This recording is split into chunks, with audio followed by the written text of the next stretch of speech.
ውድ ክርስቲያኖች እንኳን ደስ አላችሁ። በ2017 ዓመተ ምህረት በርካታ ከቤተክርስቲያን ውጪ የነበሩ ነፍሳትን ወደ ቤተክርስቲያን የመጨመር ስራዎችን እንሰራለን ብለን ከወንድሞች ጋር አስበን ነበረ። የሰበከኝ አስተማረኝ ያቆመኝ ሰባኪ እሱ ወደዛ ሄዷል። እኔም ልሂድ እንዳትሉ በማይነገር ስጦታው እግዚአብሔር ይመስገን በጣም ደስ የሚል ዜና ነው። እንድትመለሱ እንድትመጡ ወደ እናት ቤተክርስቲያን ጉያ እንድትገቡ እግዚአብሔር ይርዳችሁ። ትልቁ ነገር እድለኛ መሆናችን ነው።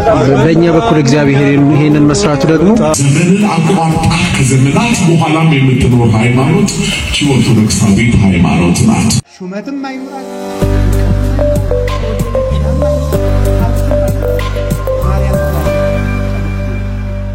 ፋስላለችን ይበቃል። ሰላም ጤና ይስጥልኝ ወደ ተከበራችሁ የኢኦቲ ሪአክቲቭ ሰዎች ደምቃችሁልኝ በአዲስ ቪዲዮ ተመልሼ መጥቻለሁ። በዚህ ቪዲዮ የምንመለከተው እንግዲህ የወንድማችን ወንድም ትዝታውንና እንደዚሁም ደግሞ ፓስተር በጋሻውን አንድ እሱ ተናግሮታል የሚልና ሰርፕራይዝ የሚያደርግ ነገር አለ።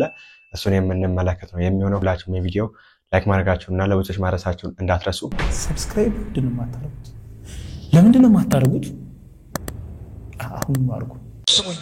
በሶስተኛውና በአራተኛው ክፍለ ዘመን ቤተክርስቲያን መንፈስ ቅዱስና መጽሐፍ ቅዱስን ጥላ ከፖለቲካ ጋር ተጋባች። በ16ኛው ክፍለ ዘመን ከረጅም ዝምታ በኋላ እነ ማርቲን ሉተርና እነ ጆን ካልቪን ቃሉን ሲያነሱ መንፈሱን ግን አልነኩትም፣ ተውት። ከዛ በፊት በ1904 በእንግሊዝ ዌልስ ውስጥ የነበረ ሪቫይቫል ነበር። እነ ጆን ዌስሊ ወጣት ልጅ ነው እየሰበከ ብዙ ሰዎች በመንፈስ ቅዱስ ይሞሉ ነበር። ግን ያዙዛው እሺ አልቅበት እሺ ጋለር ነው ወዳጃችን የተናገረው ነገር ሰምታችኋልና ትንሽ ነገር ብቻ ልበላችሁ። ሶስተኛውና አራተኛው ክፍለ ዘመን ላይ ቤተክርስቲያን የእግዚአብሔርን ቃልና የእግዚአብሔር መንፈስ ጥላ ከፖለቲካ ጋር ተጋባች አለ። which means የእግዚአብሔርን ቃልም የእግዚአብሔር መንፈስንም አጣችሁ ማለት ነው። ስለዛ ሞተሽ ማለት ነው፣ ጠፋች። ቤተክርስቲያን እንደ ቤተክርስቲያን አስቡት። የኢየሱስ ቤተክርስቲያን የእግዚአብሔርን ቃል የእግዚአብሔርን መንፈስ አጣች ማለት በቃ በራሷ ህይወት ሊኖራት አይችልም። እንዲህ ብሎ መናገር በነገራችን ላይ በተዘዋዋሪ ጌታችን ክርስቶስ ኢየሱስን ቀጥታ መሳደብ ነው። በነገራችን ላይ እንዴት መሰላችሁ? ቤተክርስቲያን ሙሽራይቱ ናት፣ ክርስቶስ ደግሞ ሙሽራው ነው። ሙሽራይቱ ጠፍታ ታውቃለች ብሎ መናገር ማለት ሙሽራው መጠበቅ ተስኖት ነበረ ቤተክርስቲያን እንደማለት ነው። በመጽሐፍ ቅዱሳችን ላይ ሙሽራው ክርስቶስ ኢየሱስ ቤተክርስቲያን እንደሚጠብቃት የሚያሳዩ በጣም በርካታ የመጽሐፍ ቅዱስ ክፍሎች አሉ። እንደሚታወቀው ለምሳሌ ቤተክርስቲያንን የገሃነም ደጆች አይችሏትም ብሏል። ስለዛ ልጠፋ አትችልም። እንዳልኳችሁ የእግዚአብሔርም ቃልም የእግዚአብሔር መንፈስም ከሌላት በራሱ ህይወት ሊኖራት ስለማይችል ሞታለች ስለሚያስብል ማለት ነው። ሌላው ሲቀጥል ጌታችን ኢየሱስ ቃል ገብቷል። ማቴዎስ ወንጌል ምዕራፍ 28 ቁጥር 19 ላይ እነሆ እኔ እስከ ዓለም ፍጻሜ ድረስ ሁል ጊዜ ከእናንተ ጋር ነኝ ብሏል። መች? ሁል ጊዜ። የሆነ ሰዓት ላይ ብቅ ብቅ እያልኩኝ አያችኋለሁ አይደለም፣ ሁል ጊዜ ከእናንተ ጋር ነኝ። ለምን? ለዘላለም የሚኖረውን ከእነርሱ ጋር ማለት ነው መንፈስ ቅዱስን ስለሚልክላቸው በእርሱ በኩል ሁሌ ከእነርሱ ጋር ይኖራልና። ወላጆች እንደሌላቸው ልጆች አልተዋችሁም ብሎ ጌታችን ኢየሱስ ቃል ገብቷል። ይህ ለሐዋርያት ብቻ ሳይሆን ለእኛም ይሰራል። ወዳጃችን ግን እያለ ያለው በቃ ክርስቶስ ቤተክርስቲያንን ወላጅ እንደሌላት ልጅ ብቻዋን ጥሏት ነበር እንደማለት ነው። ይሄ ክርስቶስን ከመሳደብ ውጪ ሌላ ምንድነው? ባይሆን ግን ክርስቶስ ቤተክርስቲያንን እንደሚጠብቃትና ሁሌም እንደሚንከባከባት ክቡር ጳውሎስ እንዲህ ብሎ ይናገራል። በኤፌሶን መልእክቱ ምዕራፍ 5 ቁጥር 25 ጀምሮ እንዲህ ይላል፣ ባሎች ሆይ ክርስቶስ ደግሞ ቤተክርስቲያንን እንደወደዳት ሚስቶቻችሁን ውደዱ። በውሃ መታጠብና ከቃሉ ጋር አንጽቶ እንዲቀድሳት ስለ እርሷ ራሱን አሳልፎ ሰጠ። ስለ ቤተክርስቲያን ራሱን አሳልፎ ሰጠ። እስከ ሞት ድረስ ከወደዳት ራሱን ማሳልፎ የሰጠው ለእርሷ ከሆነ እንግዲያውስ በተአምር እንድትጠፋ አይፈቅድም። ቀጥል አድርጎ እንደዚህ ይላል፣ እድፈት ወይም የፊት መጨማደድ ወይም እንዲህ ያለ ነገር ሳይሆንባት ቅድስትና ያለ ነውር ትሆን ዘንድ ክብርት የሆነችን ቤተክርስቲያን ለራሱ እንዲያቀርብ ፈለገ ይላል። ምን ሳይኖርባት? እድፈትም የፊት መጨማደድም። የፊት መጨማደድ የሚመጣው ከእርጅና ጋር ነው። ማይ ብራዘር፣ እርጅና እንኳን እንዳይኖርባት፣ እድፈት እንዳይኖርባት፣ ነውር ወይም እንዲህ ያለ ነገር ሳይሆንባት ክብርት የሆነች ቤተክርስቲያንን ለራሱ እንዲያቀርብ ፈለገ። ስለዛ የርሰኔን ነገር አጥተለም። ሲቀጥል ግን 16ኛው ክፍለ ዘመን ላይ እነ ማርቲን ሉተር እና ጆን ካልቪን መተው ቃሉን አነሱ፣ መንፈሱን ተውታል። መንፈሱን ተውታል። ስለዚህ እግዚአብሔር መንፈስ ገና አላገኙትም እነሱ እነ ጆን ካልቪን እና ማርቲን ሉተር ራሱ ፕሮቴስታንቲዝም ከተጀመረ በኋላ ማለት ነው። ቃሉን አነሱ። የእግዚአብሔር መንፈስ ካላነሱት which means በቃ እነ ማርቲን ሉተር እና ጆን ካልቪን የእግዚአብሔር ሰዎች አልነበሩም። እንደው ዝም ብሎ ብቻ እንደዚህ የሚመራመሩ ምናምን ከዛ አጋጣሚ እንደው እውነታው ላይ ደርሰው ነው ያስብላል። አይ የእግዚአብሔር ሰዎች ነበሩ ከተባለ ግን በሐዲስ ኪዳን ወደ እውነት ሁሉ ይመራ ዘንድ የተሰጠው መንፈስ ቅዱስ ስለሆነ ያለ መንፈስ ቅዱስ ወደ እውነታው ወይም ወደ እግዚአብሔር ቃል መድረስ አይቻልም። ስለዚህ የእግዚአብሔር መንፈስ ከሌላቸው እንግዲያውስ ከእግዚአብሔር አይደሉም ያስብላል። ስለዚህ ፕሮቴስታንቲዝም አነሳሱም ከመንፈስ ቅዱስ የሆነ ከእግዚአብሔር የሆነ አይደለም ያስብላል። ለ400 ዓመት ሙሉ በዚሁ መልኩ የቀጠለው ፕሮቴስታንት ደግሞ በጣም ያስገረመው አሁን እሱ የሚለው አሁን መንፈሱን ማገኘን የሚለው መቼ ነው? የዛሬ 100 ዓመት አካባቢ ያው እሱ ጴንጤ ውስጥ አይደል ያለው የተለያዩ መናፍስት ምናምን አሰራሮች ምናምን ያሉበት ዲኖሚኔሽን ነውና እሱ አሁን የጀመረበትን ወደ አሜሪካን ሀገር አካባቢ የተጀመረውን ነገር ይዞ እሱ ነው በቃ ያኔ ነው እግዚአብሔር መንፈስ የመጣው እያለ ነው። ለ1900 ዓመት አካባቢ ሙሉ ያልነበረ መንፈስ ቅዱስ የዛሬ 100 ዓመት ማይ ብራዘር ከየትም ሊመጣ አይችልም። ይሄንን መንፈስ ጠረጠረው፣ መርምረው። መንፈስን ሁሉ አትመሩ። ነገር ግን መናፍስ ከእግዚአብሔር ሆኖ እንደሆነ መርምሩ። መንፈስ ከእግዚአብሔር ሆኖ እንደሆነ መርምሩ። ይቆየን። ወንድማችን አክሊቃዊትን ያሰማልን ጸጋውን ያብዛልን። በነገራችን ላይ ፕሮቴስታንቶች በተናገሩ ቁጥር የሚሰራቱት አንድ ከተናገሩ ሁለት ይስታሉ። በቃ የተለመደ ነገር ነውና በተለይ ፓስተር በየንግግሩ በየቪዲዮ ነው ሶስት የሚገኝበትና እግዚአብሔር አምላካችን ልቦናን ይክፈት ለማለት ፈልጋለሁ። ስለ ጸሎት አንድ ቪዲዮ አምረን እንመለስ። ሰይጣን የትኛውን ጸሎት የሚፈራ ይመስላችኋል? ወይ የትኛውን ጸሎት በጣም የሚያስደነግጠው ይመስላችኋል? እንዴት ናችሁ? እኔ ዲያቆን አብርሃም እባላለሁ። የአዲሱ ፔጃችን ነው እንግዲህ ፎሎ እያረጋችሁት እንዲሁም ደግሞ ኮፒ ሊንክ እያረጋችሁት በደንብ እንዲያድግ እንድታደርጉት አስቀድሜ ነግራችኋለሁ። ዛሬ ሰላም ለኪ ስለሚለው ጸሎት ነግራችኋለሁ። አስቀድሜ ግን ሰይጣን የትኛውን ጸሎት ይፈራዋል ብያችኋለሁ። ሰይጣን ሁሉንም ጸሎት ይፈራል። የእግዚአብሔር ስም በተጠራበት ሁሉ መድረሻ ያጣል። ነገር ግን እቺ ጸሎት በጣም ከባድና አባቶች በዚህ ጸሎት መርቀው ሀገርም አጽንተው ጠላትም አሽሽተው ሀገራችን እስከዚህ የቆየችው በዚህች ጸሎት ምክንያት ነው። ይሄ ጸሎት የተደረሰው በታላቁ ንጉስ በአጼ ናኦድ ሲሆን እንዴት እንደተደረሰ ልንገራችሁ። እንግዲህ አንድ ወቅት ላይ ቀኑ የእመቤታችን ቀን ልደተ ማርያም እንደሆነ ከጸሎቱ መነሳት እንችላለን። እንግዲህ አንድ ቄስ ተረኛ ነበርና በወቅቱ የረሃብ ዘመን ስለነበር ለቅዳሴ ሲሄድ አንድ መበለት ሴት አግኝቶ እንብላ ትለዋለች። ምግብ እንብላ ስትለው አብረው መብላት ይጀምራሉ። አጼ ናኦድ ካህን ስለነበሩ ማን ነው ተረኛ ሲሉ ቄስ ገሌ ነው ይላሉ። ለምን አይመጣም? አይ እሱ ዛሬ በልቷል። እንዴት ከእመቤታችን ፍቅር የእህል ፍቅር ይበልጥበታል? በሉ እሱን ግደሉት ብለው እሳቸው ካህን ስለሆኑ እጃቸውን ተናጽተው ለቅዳሴ ይገባሉ። የዛ ሰዓት ነው ከመንበሩ ላይ አሃዱ እያሉ ከመንበሩ ላይ ጥቁር ዘንዶ ወጥቶ ራሳቸው ላይ ይጠመጠምባቸዋል። ያኔ ነው ሰላም ለኪ ዘንሰግድ ንብለኪ ማርያም ምነ ናስተበቋኪ ማርዌናዊ ተማሂጸነብኪ በእንተሃና እምኪ ወኢያቄም አውኪ ማህበረ ነዮም ድንግል ባርኪ የምትለዋ ጸሎት የተደረሰችው ከመንበሩ ላይ በተነሳው ዘንዶ ምክንያት እምአርዌናዊ ተማሂጸነብኪ ከዚህ አዳኛ ወሬ ታድኝኝ ዘንድ በእናትሽ ባሃና በአባትሽም በኢያቄም ተማጽኘሻለሁ ብለው እመቤታችንን የለመኗት። ያኔ እመቤታችን ተገልጻ ለምንድነው ያንን ካህን ያንን ቄስ ያስገደልከው ብትለው እንዴት እመቤቴ ካንቺ ፍቅር የእህል ፍቅር ይበልጥበታል ወይ ብሎ ይነግራታል። አንተ ንጉስ ነህ ስለ ረሃብ አታውቅም።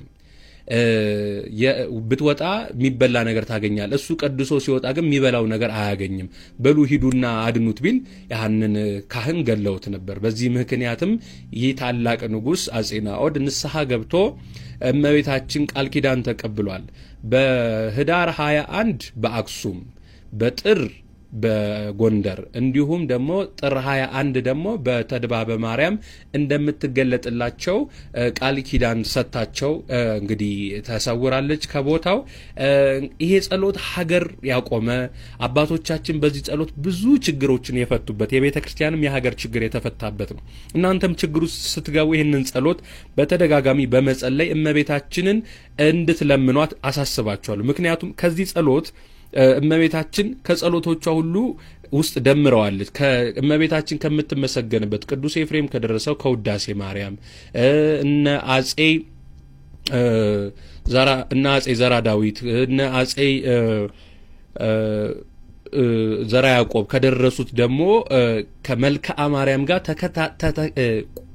ትክክል የሆነ ጸሎት ነውና ሁላችሁም እንግዲህ ችግር ውስጥ የገባችሁ ሰዎች ካላችሁ ይሄንን ጸሎት እየጸለያችሁ ህይወታችሁ ላይ መፍትሄ እንድታገኙ ለማሳሰብ ነው።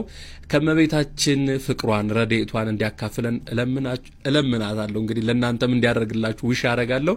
መልካም ጊዜ። አደራ ይሄን ፔጅ ግን ፎሎ እንድታረጉት። ወንድማችን ቃውትን ያሰማልን ጸጋውን ያብዛልን እና ሁላችንም ችግር ውስጥ ስንገባ ይሄንን ጸሎትን እንደገምስል በእግዚአብሔር ስም እኔ ማሳሰብ ፈልጋለሁ። እመቤታችን ቅድስት ማርያም ጸሎት ልመናዋ ምልጃሪቱ በረከቷ ከኛ ይለይ ለሀገራችን ሰላምን ታውረድልን። በጣም የምንመለከተው የትዝታ ጉዳይ ነው። የትዝታ ጉዳይ እንግዲህ ብዙዎችን እያነጋገረና ተቃውሞ እያነሱበት ይገኛል። አሁን ይሁን ይሄ ሰው በህግ መጠየቅ አለበት። ያጠፋው ጥፋት ትልቅ ነው። ሰው ቤተክርስቲያን ዝም ልትል አይገባም። የመንግስት አካላት በራሳቸው ይሄ ነገር አውቁም መጠየቅ አለባቸው የሚል ነገር እየተነሳ ይገኛል። አይተን እንመለስ። ከኋላ የምትመለከቱት ታቦት ተብሎ ጨርቅ ተሸፍኖ የምታዩት ነው። በነገራችን ላይ እሱ መክተፊያ ነው። እሺ ይሄ ገመዳፍ ኢትዮጵያ ገብቷል። ጉሮሮን አንቃችሁ ለህግ ስጡልን። ሁላችሁም ኢትዮጵያውያን ሼር፣ ኮፒ ሊንክ፣ ሪፖስት አድርጉ። መላ ኦርቶዶክሳውያን የትም አታመልጥም አንተ ክፍታፍ። ለአመታት የኢትዮጵያ ኦርቶዶክስ ተዋሕዶ ቤተክርስቲያንን ሲሰድብና ሲዘልፍ የነበረው ዘማዊ ትዝታው ሳሙኤል በጀሌዎቹ አቀባበል ተደረገለት አዲስ አበባ መግባቱን አይተናል። ታቦት መክተፊያ ነው። ብፁዓን ሊቃነ ጳጳሳት ገብረ ሰዶማዊ ቤተክርስቲያኒቷን የመተት የጠንቋይ ሰሪ ቤት፣ ቅዱሳን መጻሕፍትን የደዌ መጻሕፍት፣ ቅዱሳን አባቶችና ቅዱሳን እንስቶችን ጣዖት በማለት ሲዘልፍ ነበር። ስለዚህ ከዚህ በፊት ቤተክርስቲያንን ሲሰርቡ በእነ ቅዱሳቱ ላይ ሲያላግጡ የነበሩ ግለሰቦችን ቤተክርስቲያን በሕግ እንደጠየቀችና በሕግ እንደተቀጡ ይህም ግለሰብ ሌሎች ላይ የሰራው ሕግ በዚህም ሰው ላይ ተግባራዊ እንዲሆንና በሕግ እንዲጠየቅ የጠቅላይ ቤተ ክህነቱ ሕግ ክፍል ስራውን እንዲጀምር አደራ እንላለን። ስለዚህ ሁሉም ኦርቶዶክሳዊ ይህንን ቻሌንጅ እንዲቀላቀል እንዲሁም ይህን ቪዲዮ ኮፒ ሊንክ ሪፖስት እያደረጋችሁ ለመላው ኦርቶዶክሳውያን እንድናደርግና ንቅናቄው እንዲጀምር ጠይቃለሁ። አመሰግናለሁ። ይህንን ጠቦት ዘማዊ ታውቃላችሁ። ቤተክርስቲያን ከህብረቷ የለየችው በእውቀት ችግር ሳይሆን በስነ ምግባር ጉድለት ነው። እናቲቱን በአንድ ጎን ልጅቱን በአንድ ጎን ስለሚተኛ ቤተክርስቲያን ከስነ ምግባር ጉድለት አንፃር መከረችው። አልመከር ሲል አወገዘችው። ከቤተክርስቲያን ህብረት ከተለየ በኋላ ግን የቤተክርስቲያን ቀንደኛ ጠላት እንደሆነ ሁላችንም እናውቃለን። እንግዲህ ቤተክርስቲያን የራሷ የሆነ የህግ ክፍል አላት። ጥቅሞቿንና ህጋዊ መብቶቿን የሚያስከብር ማለት ነው። በአጠቃላይ እንግዲህ የ70 ሚሊዮን ኦርቶዶክሳውያን እናት የሆነችውን ቤተክርስቲያን አዋርዷር ለሷ የማይመጥናትን ስም ሲሰጥ ነበር። አሁን ኢትዮጵያ ውስጥ ገብቷል። በአጠቃላይ የህግ ክፍሉ ተንቀሳቅሶ በብቃትና በንቃት ይህንን ጠቦት ዘማዊ በህግ ቁጥጥር ስር እንዲውል ማድረግ አለበት። ሁላችንም ደግሞ ርብርብ እናደርጋለን። ምንድነው የተመጣው? ማንንም ተማምኖ 60 እና 70 ሚሊዮን የእምነቱ ተከታይ ባለባት ሀገር ሲሳደብ የነበረው ትዝታው ሳሙኤል ምን ተማምኖ መጣ? ምን ተማመነ? የፈለገውን ይተማመን። ህግ መከበር አለበት። ንጹህ አባቶቻችን አባት ሆናችሁ የምታሳዩን ጊዜ አሁን ነው። ከዛ ግድ የለም። ሌላው ቀላል ነው። አባቱ ነው። በነገራችን ላይ እነ ትዝታውንና እነ በጋሻውን በቅርብ የሚያውቋቸው ኦርቶዶክሳዊ መምህራኖቻችን እንዴት ይገልጿቸዋል? ስሙ እስቲ ተመልከቱ። መምህር ተመልከቷቸው። በጋሻው በነገራችን ቁማር ይወዳል። ብዙ ጽሁፎቹን ስታይ የመስቀል ስር ቁማርተኞች ብሎ አባቶችን ሰድቧል። አሁንም እዚህም ጋር ቁማር ነው። አሁንም ስታይም ቁማር የሚል ነገሮችን ቁማር ይወዳል። ይሄ ከነገረ መለኮት ትምህርት ሩቅ መሆኑን ነው የሚያሳየው።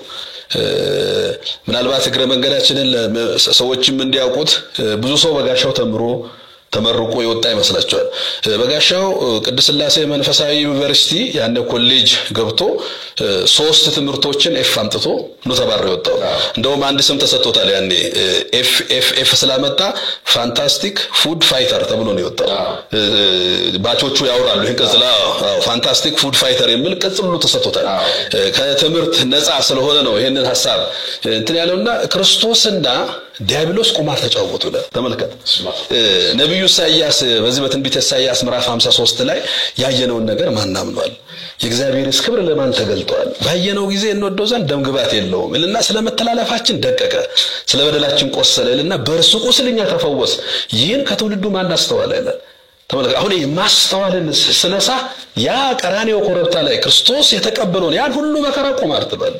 እንደው ከዲያብሎስ ጋር ቁማር ተጫወተ። ማን ነው ይሄ? ዲያብሎስ እኮ በነፋስ አውታር ሲያዝ ለፍልፎ ከዚህ በኋላ ስሙን እንኳን ወደሚጠሩት ሰዎች መጠጋት አልችልም እስክል ለፈልፈው። ግን ቁጭ ብሎ የሆነ ቁማር ቤት ውስጥ አንተም እንታሰዛለህ አለኝ ምን እንዲህ አድርጎ ነገረድነትን በጣም ወደታች አውርዶ ነው ያስቀመጠው። ለዚህ ነው ሰሞኑን ባስተማረው ትምህርት አብ ከሰማይ ሆኖ ወልድን ተኩሶ ገደለው። አሁን ሰሞኑን ደግሞ እንደዛ ብሏል፣ ተኩሶ ገደለው። አሁን ይሄ ከቤተ ክርስቲያኒቷ ትምህርት ብቻ አይደለም፣ አጠቃላይ ካለው ከመጽሐፍ ቅዱስም ከክርስትናው ዓለም አስተምሮም ሩቅ ነው። ኦርቶዶክሳውያን ትምህርት ከመቃወማቸው በፊት እግዚአብሔር ሰው መሆን በድጋሚ ትዝታው ሳሙኤል ለሕግ ይቅረብልን። 70-80 ሚሊዮን ህዝብ ያስቀየመና ያስከፋ ቅድስት ቤተክርስቲያንን የተናገረ በዚህ መልኩ የኦርቶዶክስ ህዝብ የምትሰማኝ ከሆነ ልንገር፣ ይሄ ሰልፍ የሚያስፈልገው ገድለ ዘራብሩክ ስላሴን ዋጠ የሚል ይሄን ስላሴን ውጦ ሆድ ውስጥ ሶስቱን ስላሴ ዋጠ።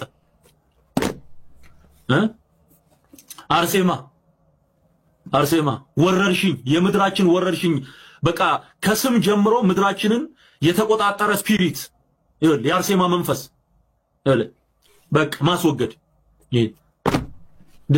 እነዚህ ይሄ በሙሉ ነው እንዴ በከምራው በስሜት ሳይሆን በስሌት የሚመራ የህግ ባለሙያ ይህንን ሰውና መሰሎቹን ልክ ሊያስገባ ይገባል። አባት ሆናችሁ የምትታዩት አሁን ነው። እናንተን ጭምር ሲያንቋሽሽና ሲሳደብ የነበረ ሰው የኛ ኦርቶዶክሳውያን ለኦርቶዶክስ ቤተክርስቲያን መስዋዕት ለመክፈል ሁሌም ወጣቱና ህዝቡ ዝግጁ ነው። ምክንያቱም ቅድስት ቤተክርስቲያን ተከብራና ታፍራ ልትኖር ይገባል። አፉን ያላቀቀባት ቅድስት ቤተክርስቲያን እሷ ያላት አይደለችም። በህገ ታቦቱ ሲቀልድና ሲያሽሟጥጥ የነበረ በቅዱሳት መጻሕፍት ላይ እንዲሁም ቤተክርስቲያንን የጠንቋይ መሰብሰቢያ ሲል የነበረ ግብረ ሰዶማዊ የበዛበት እያለ አፉን ሲያላቅቅና ሲሳደብ የነበረ ይህ ግለሰብ ዛሬ ሊጠየቅ ይገባል። ምንን ተማምኖ ሀገር ገባ? ሳይደበቅ ሳይሸሸግ በኩራት የገባበት ይህ ምክንያት አለው። ስለዚህ እነበጋሻው የመስቀል ስል ቁማርተኛ እያሉ ሲሳደቡ ዛሬም ባዳራሹ ቅድስት ቤተክርስቲያንን እየተሳደቡ ያሉ እኒህ ሁሉ መጠየቅ አለባቸው። ስለዚህ ትዝታው ሳሙኤል አሁንም በህግ ሊጠየቅ ይገባል። ጤና ይስጥልኝ፣ እንደምን አላችሁ? እግዚአብሔር ይመስገን ብሎ አይከፈልበትም። የስድብ አባት ትዝታው ሳሙኤል ወደ ኢትዮጵያ ገብቶ አየሁት። አሁን የትዝታው ሳሙኤል ህሊና ወደ ኢትዮጵያ ብሎ ያሰበው ለምን እንደሆነ ታውቃለህ? የኔና ያንተን የኦርቶዶክሳዊ ባዶነት እርግጠኛ ስለሆነ እኮ ነው። እና የሚጠብቀው አካል ወይም ከቨር ባክ የሚሰጠው አካል እንዲሳደብ የቀጠረው ስለሆነ ነው። የስጋ ጠባቂህም የነፍስ ጠባቂህም ነው የምነግርህ ያለሁት። ኦርቶዶክሳዊ ወንድሜ ካንተ ጋር ነው የማወራው፣ ወጣቱ። ምክንያቱም ወጣቱ ወደፊት ለፊት መጥቶ ከተግባባን ክርስቶስ እንዳንለያይ አድርጎ ስላተሳሰረን እኔ እናንተ ከተግባባን ማንም ከፊታችን አይቆምም። በዚያች ሀገር ላይ ራሱ የአንበሳውን ድርሻ ምን ወስደው እኔ እናንተ ነን። የኔና ያንተ አባቶች ናቸው የሞቱት። ታቦት ይዘው የተሰደዱት የኔና ያንተ አባቶች ናቸው። ከነጭ ባርነት ያወጡት የኔና ያንተ አባቶች ናቸው። ተዋጊው ሰማዕቱ ቅዱስ ጊዮርጊስ ነበረ። የትኛው ቤተ እምነት ነው ታቦትን ይዞ የወጣው? የትኛው ቤተ እምነት ነው ቤተ እምነቱን የሚገልጽ ንዋየ ቅድሳት ይዞ የወጣው? ማን ነው? መልስልኝ። አንተ ነህ ባለ ታሪኩ። አትፍራ፣ ማንንም አትፍራ። መፍራት ሲባል አታክብር ማለት አይደለም። ስነ ስርዓትን ይዘህ ግን ተዋደድ፣ ተፋቀር፣ አንድ ሁን። የኔና ያንተ አንድነት ቢጠነክር ኑሮ ትዝታው ሳሙኤል ወደ ኢትዮጵያ ብሎ ማሰቡ በራሱ ያስከሰው ነበር። በአበባ ተቀበለችው ኢትዮጵያ። ለምን? የሚጠብቅህ የስጋ ጠባቂ ወይም ስርዓተ መንግስቱ፣ የነፍስ ጠባቂህም እንደዚሁ ነው። ያንተን ህሊና አይጠብቅልህም። የስጋ ጉዳት ምንም ማለት አይደለም። በስጋ ብትጎዳ ቁስል ትቆስላለህ፣ ትደማለህ፣ መልሶ ይሽራል፣ ይድናል። የህሊና ጉዳት ግን ከማን ጋር ትፋረዳለህ? ማንን ትገጥማለህ?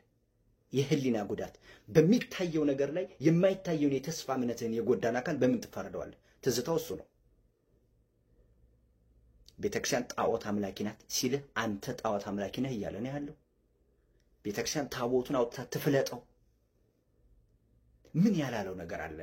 እግዚአብሔር አይኖቹ ወደ ቅዱሳኑ ነው ተብሎ ተጽፎ በእግዚአብሔር ቅዱሳኑ ላይ ያን ያህል አፉን ከፍቶ በእነሱ ላይ አፉን ሲከፍት የእነሱ ክብር ሊቀንስ አይደለም፣ ያንተን ህሊና ነው የሚጫወትበት።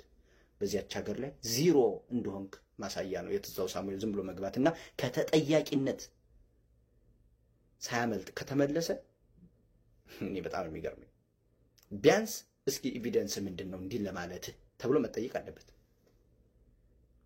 የኔና አንተ አባቶች በአንድ ወቅት የሃይማኖት ክርክር አድርገው ነበር። የሃይማኖት ክርክር ሲባል ቤተክርስቲያን ልትከራከር አትቀርብም፣ መልስ ልትሰጥ ነው የምትመጣው። መልስ ናት በራሷ። ቦሮ ሜዳ ላይ በንጉሠ ነገሥት አፄ ዮሐንስ ዘመነ መንግስት የተደረገ ክርክር ነበር። የምንፍቅና ትምህርታቸውን ይዘው መጥተው መልስ ተሰጥቷቸው መሳደብ ሲጀምሩ እጃቸውን ነው የተቆረጡት። ይቅርታ መጠየቅ እንትተው መሳደብ ስለተጀመረ ንጉሱንም ተሳደቡ። ይችናት ኢትዮጵያ ነበረችው። ምን ታረጋዋለህ? ቦጊዜ ለኩሉ አንተ ኦርቶዶክሳዊ ወጣቱ ተግባባ፣ ተዋደድ፣ ተፋቀር። የኔና አንተ አንድ መሆን በጣም ብዙ ነገር ነው ያስቆመው። እስልምናውን እንኳን አታዩት፣ ዝም አለ እኮ። መሳደቡን ተው፣ ቀዘቀዘ።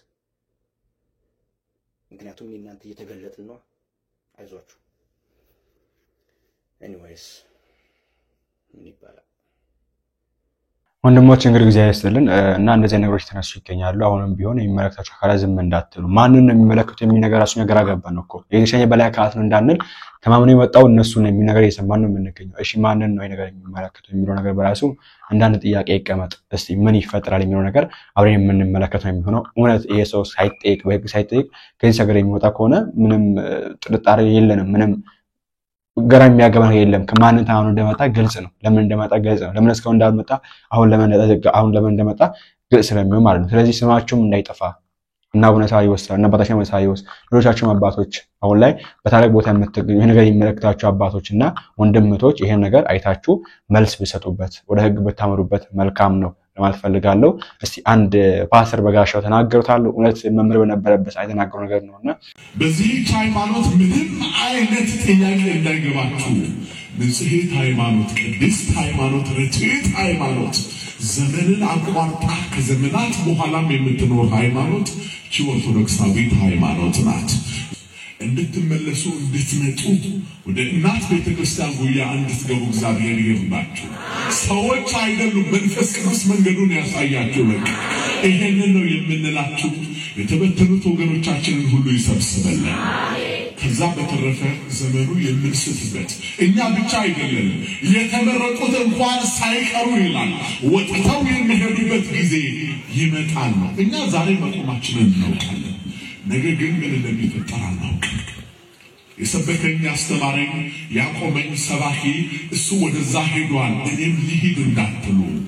እኛ እንደ ንፋስ እንደሚመታው ማዕበል ወዲያም ወዲህም ልንል እንችላለን።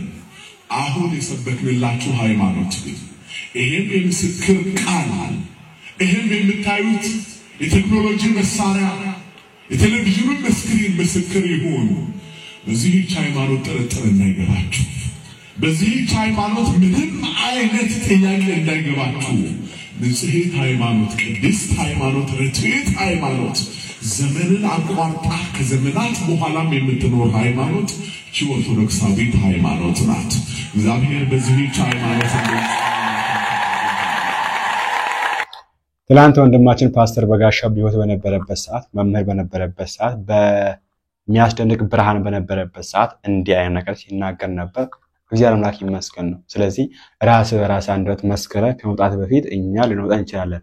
እናንተ ግን እኛ ተከተላችሁ አትወጡ ስላልከን ነው ዛሬ እዛ ሆነ ከኖኑ ያክበሰብኩ ወደ አንተ ማንመጣው ማለት ነው። እና ወንድማችን ፓስተር በጋሻው በፊት የሰበካቸው ቤተክርስቲያን ውስጥ የሰበካቸው ትምህርቶች ደግመ ስማቸው። ቤተክርስቲያን ስለ ኢየሱስ ስለማሰብክ ነው ያንተ ስለ ኢየሱስ ክርስቶስ የሰበክ የነበረው የሚሉን ነገር ራስን ብታዳመጥና ከጭፍን ጥላቻ ቤተክርስቲያን ከመጥላት አንዳንድ ግለሰቦችን ጠልቶ ቤተክርስቲያን መጥላት ማለት ደግሞ ክርስቶስን መጥላት ማለት ነውና ከነዚያ ነገር እንድትመለስ የእርሱ የአምላካችን መልካም ፍቃድ ይሁንልን። በተደጋጋሚ ነው ነገር የሚናገረውና እስቲ አንድ ቪዲዮ አለ እንመልከት። ሃይማኖት ረገድ ግን ቅንጣት ያህል ማለት ነው አሁንም ቢሆን ቅንጣት ያህል እኔ ለህዝቡ የማስተላልፈው መልእክት አተረበሹ፣ ተረጋጉ። የሰይጣን ውጊያ ነው ይሄ። እንኳን እኛ ወንጌል የሰበክናችሁ እናንተ አትለውጡም ሃይማኖታችሁ። እጅግ ሃይማኖታችንን እንወዳለን፣ እናፈቅራታለን። ህልሙም የለም ሐሳቡም የለም፣ ግን ቢሆን ደስ ይላቸዋል እነሱ ቢሆን። እኔ የምረዳው አሁን ይሄንን ምክንያቱም እያየው ያለሁት ወሬው ሲወራ ምንድነው በደንብ አድርገው ያወሩ ያሉት ሰዎች ፍላጎታቸውን ፍንትው አድርጎ ነው የሚያሳየው። ብንሆን ነው ደስ የሚላቸው ማለት ነውና ምንድነው ግን ጥቅሙ? አሁን ከቤተ ክርስቲያን በጋሻው መስበክ ቢያቆም ወይ ትዝታው መዘመር ቢያቆም ቤተክርስቲያኗ የምትጠቀመው ጥቅም ምንድነው ነው? አሁን ምንም እኮ ጭብጥ የሌለው ነገር ነው የሚያወሩትና በጣም ይፈልጉታል ማለት ነው። እኛ ከዚህ ቤተክርስቲያን እንድንወጣ ለዘላለም አንወጣ ለዘላለም አንወጣም ብሎ የመሰከረ ሰው ነው ዛሬ በዚህ መንገድ ይሄ ማንንም የማይከረው አፉን ከፍቶ ዛሬ በህግ ጠይቀ የተባለ የሚገኘውና በባንድ ራስ ሁለት ምላስ ይሏቸዋል። እንግዲህ እንደዚህ ነው። እኛ ደግሞ የመስራች ሁሌ ቀን መስማታችን የማይሰለቸን ሆኗል። ሁሌ ደስ እያለ ነው የምንውለው። አንደታችን እንደዚሁም ደግሞ ሌሎችም ክርስቲያኑ ወንድሞች አሉ። አይተን እንመለስ። ውድ ክርስቲያኖች እንኳን ደስ አላችሁ። በ2017 ዓመተ ምህረት በርካታ ከቤተክርስቲያን ውጪ የነበሩ ነፍሳትን ወደ ቤተክርስቲያን የመጨመር ስራዎችን እንሰራለን ብለን ከወንድሞች ጋር አስበን ነበረ። ጌታ መረድቶን ይህንን እያከናወንን እንገኛለን። በዛሬው ዕለት ደግሞ 5 ነፍሳት ወደ ቅድስት ቤተክርስቲያን ተጨምረዋል። በትናንትናው ዕለትም እንደዚሁ 2 ነፍሳት ወደ ቅድስት ቤተክርስቲያን ተጨምረዋል ማለት ነው። ወንድሞች የተሰማቸውን ደስታ እንጠይቃቸዋለን። ተከታተሉ። ደግሞ ዛሬ ምን እንደተሰማ ባጭሩ ንገረን እስቲ። በጣም በርካታ ነፍሳት በ2017 ብዙዎች እየመጡ ነው። በተለይ እኔንም ተከትሎ ብዙ ሰዎች እየመጡ ነው ያሉት። አሁንም ደግሞ ይመጣል። ግን ዛሬ ደግሞ 5 ሰው ወደዚህ ቤተክርስቲያን ተጨምሯል። በጣም ነው ደስ ያለኝ። ትናንትና 2 ሰው እግዚአብሔር ይመስገን ሰዎች እየመጡ ነው። እግዚአብሔር ይመስገን። ተሙኒ እናመሰግናለን። ደትሻ እንዴት ነህ? አለ እግዚአብሔር ይመስገን። ዛሬ ምን እንደተሰማ ባጭሩ ንገረን። ዛሬ አንድ እህታችን እንዲሁም ሌሎች 4 ወንድሞች ወደ ቤተክርስቲያን ህብረት በመጨመራቸው እጅግ በጣም ደስ ብሎኛል። ሰዎች ጌታን እያገኙ ነው፣ ወደ ክርስቶስ እየመጡ ነው። ይሄ በጣም ደስ ይላል። በቅርብም የፊታችን እሑድ ደግሞ 3 ነፍሳት 1 ከእስልምና 2 ከፕሮቴስታንት ደግሞ እንዲሁ ወደ ጌታ ቤተክርስቲያን ይጨመራሉ። በጣም ደስ ይላል። በርቱ። እናመሰግናለን። ባሮኬ ዮኒ እንዴት ነው? ሰላም አለሽ? እንዴት ነው? አማን አለን አለን። አሞ ዛሬ በርካታ ነፍሳት ወደ ቤተክርስቲያን ተጨምረዋል። እስቲ ምን የተሰማህ ነገር? እጅግ በጣም ደስታ ተሰምቶኛል። በነገራችን ላይ ጎበዝ አንባቢ ፔንት አይሆንም። ኦፍ ኮርስ ምንም ጥያቄ የለውም። እና ያው ከሰው ሰራሽ ትምህርት ወጥተው ራሱ ጌታ ወደ መሰረታት ወደ እውነተኛ ቤተክርስቲያን ወደ እውነተኛው የክርስቶስ አካል ተጨምሯል። ገናም ይጨምራል። አዳራሹን ባዶ ይሆናል። እግዚአብሔር አምላክ ስራ እየሰራ ነው። አሁንም ይሰራል። እውነት ይወጣል። ቴንኪው አሪፍ ኩ እንዴት አለ ይሁን? ሰላም ነው? ደህና ነው አለን። ምን እንደተሰማ ባጭሩ ግለጽ። ትልቁ ነገር እድለኛ መሆናችን ነው።